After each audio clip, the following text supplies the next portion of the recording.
एक बार की बात है।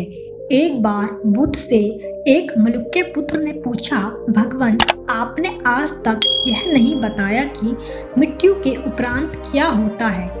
उसकी बात सुनकर बुद्ध मुस्कुराए और फिर उन्होंने उससे पूछा, पहले मेरी एक बात का जवाब दो।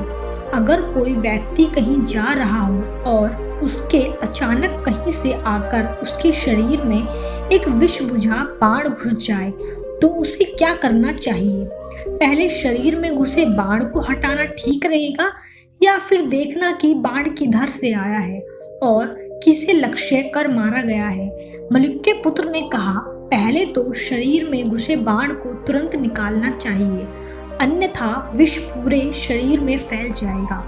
बुद्ध ने कहा, बिल्कुल ठीक कहा तुमने। अब यह बताओ कि पहले इस जीवन के दुखों का निवारण का उपाय किया जाए या फिर मृत्यु की बातों को बारे में सोचा जाए। मलिक के पुत्र अब समझ चुका था कि और उसकी जिज्ञासा शांत हो गई।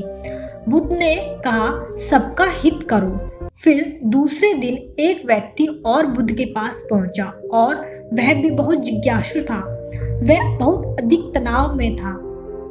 अनेक प्रश्न उसके दिमाग में घूम घूम कर उसे परेशान कर रहे थे, जैसे आत्मा क्या है, आदमी मृत्यु के बाद कहाँ जाता है, सृष्टि का निर्माता कौन है, स्वर्ग नरक की अवधारणा कहाँ तक सच है और ईश्वर है भी या नहीं। उसे इन प्रश्नों के उत्तर नहीं मिल रहे थे।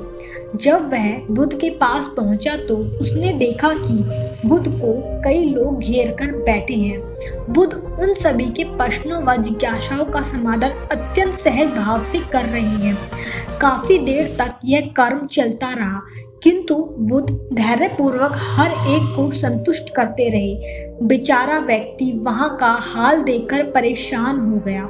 उसने सोचा कि इन्हें दुनियादारी के मामलों में पड़ने से क्या लाभ, अपना भगवत भजन करें और बुनियादी समस्याओं से ग्रस्त इन लोगों को भगाएं। किंतु बुद्ध का व्यवहार देखकर तो ऐसा लग रहा था मानो इन लोगों का दुख अपना दुख है। आखिर उस व्यक्ति ने पूछ ही लिया, महाराज, आपको इन संसारिक बातों से क्या लेना देना? बुद्ध बोले, मैं ज्ञानी नहीं हूँ और इंसान हूँ। वैसे भी वह ज्ञान किस काम का जो इतना घमंडी और आत्म केंद्रित हो कि अपने अतिरिक्त दूसरे की चिंता ही न कर सके। ऐसा ज्ञान तो अज्ञान से भी बुरा है। बुद्ध की बातें सुनकर व्यक्ति की उलझन दूर हो गई। उस दिन से उसकी सोच व आचरण दोनों बदल गए और यह बात तभी भी सार्थक हो जाती है। और कथा का सार यह है कि ज्ञान तभी सार्थक होता है जब वह लोक कल्याण में संलग्न हो।